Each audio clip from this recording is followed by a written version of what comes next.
Well, first of all, it is extremely enjoyable, but I'll tell you why I really like it.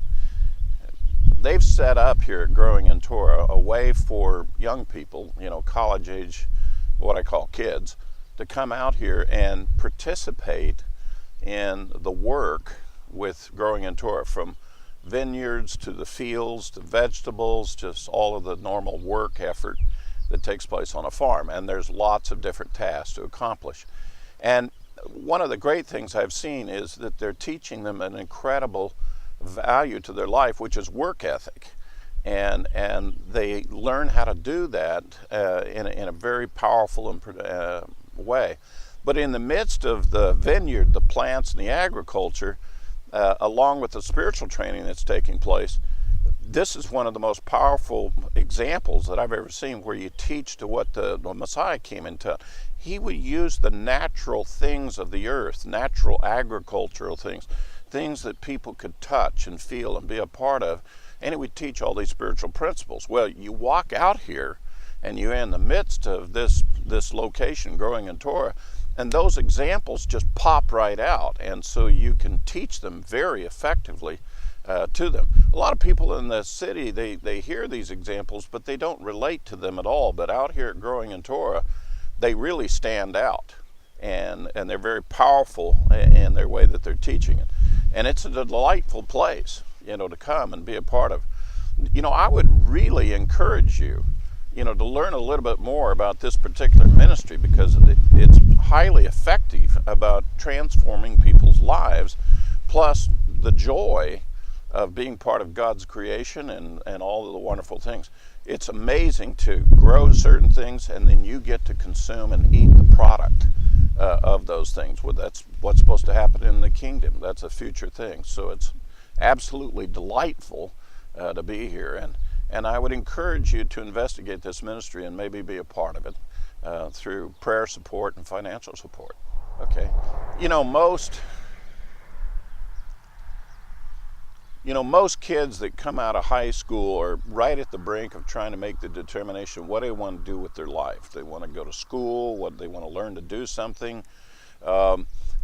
This here, Growing in Torah, is an amazing place for a kid to come out and be a part of for a while, because I think it would help sort out some of the issues for them, so that they make a much better and much more informed decision about the direction they want to go, and to lock in those life values that's going to guide them for the rest of their life. This would be a tremendous thing for them to be a participant in and to sort it out. Good solid work, good solid experience dealing with other people in a powerful spiritual way.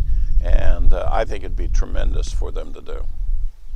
Well, while I was here at Growing in Torah, I got to bottle wine for the very first time in my life. I've taken a lot of corks out of bottles of wine before and enjoyed them, but I came here and I got to put the corks in the bottles for the first time and put the bottles in the cases. That's a complete reversal of my previous experience. I also, I love personally to grow tomatoes, and I have a small garden, and I have a delight about doing that. And to come out here and see the garden that we've got out here and the scale of it and the number of people involved with it, it's quite honestly, it's just enthralling to me. It's just extremely enjoyable. And I've gotten to eat some of the produce of this place, and that makes for an even more delightful experience.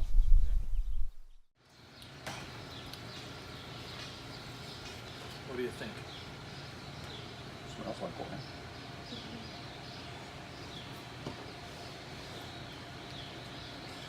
That's good. That's good wine, isn't it? That's good. Praise the That's Father.